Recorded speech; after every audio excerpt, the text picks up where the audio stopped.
Speed skating is a winter sport that many people only watch every 4 years or so. During the Olympics tonight, we find our Mackenzie Frost on the ice live in Butte at the high altitude skating Dennis, oval. the skating oval here in Butte is known for many things like the altitude, but also Olympians like Dave Silk. And Silk has spent more than 30 years on the ice, and he's trying to make sure that the speed skating legacy here continues.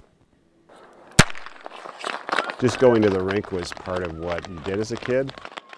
Lacing up his speed skates to glide on the ice at the high altitude skating oval in Butte. Now, with Our Lady of the Rockies looking on, Dave Silk has spent more than 30 years on the ice. There is a little bit of a lonely factor there. I mean, you don't have like a lot of kids out with you doing it. You kind of have to have the personal drive to do it. And he did. Getting a taste of competition early in life, Silk quickly skated to the top of the sport.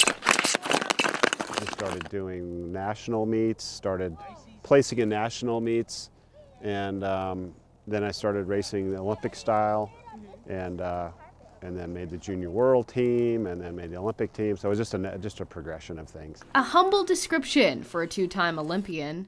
My first Olympic team, it's just surreal. Silk trained in distance events, and while reaching the pinnacle of many athletes' career was surreal, the journey to the top wasn't easy. Training for that, to get the skill and the power, stamina to do a good 5,000 meter at an international level, to be maybe top 10, was the hardest thing I've ever done. Now a father of two young speed skaters, husband, and an ER doctor in Helena, representing the United States of America at both the 1984 Games in Sarajevo and again for the 1988 Games in Calgary, remains a lasting memory for him and his family. You're at the Olympic Games, and I was able to see them, and they were just like so excited. I still have that image in my head. This skating oval has a rich history, and Butte's speed skating Olympian is trying to use his passion to keep that tradition alive. Some of Montana's greatest skaters have trained at this oval, like former Governor Judy Martz, who was on the 1964 Olympic team in Innsbruck, Austria.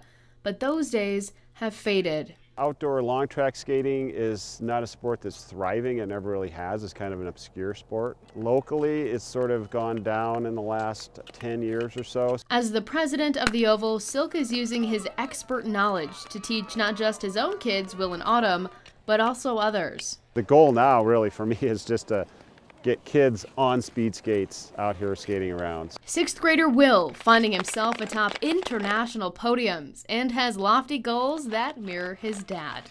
Win the World Cup and go to the Olympics. For Will's twin sister Autumn, she knows her dad has influenced her skating. If he wasn't accomplished in it, I think we wouldn't be speed skating. With old photos lining the walls of the warming room, it's clear to see the long history of the high-altitude oval. Instead of international competitors racing around the corners, the ice is home to elementary school kids,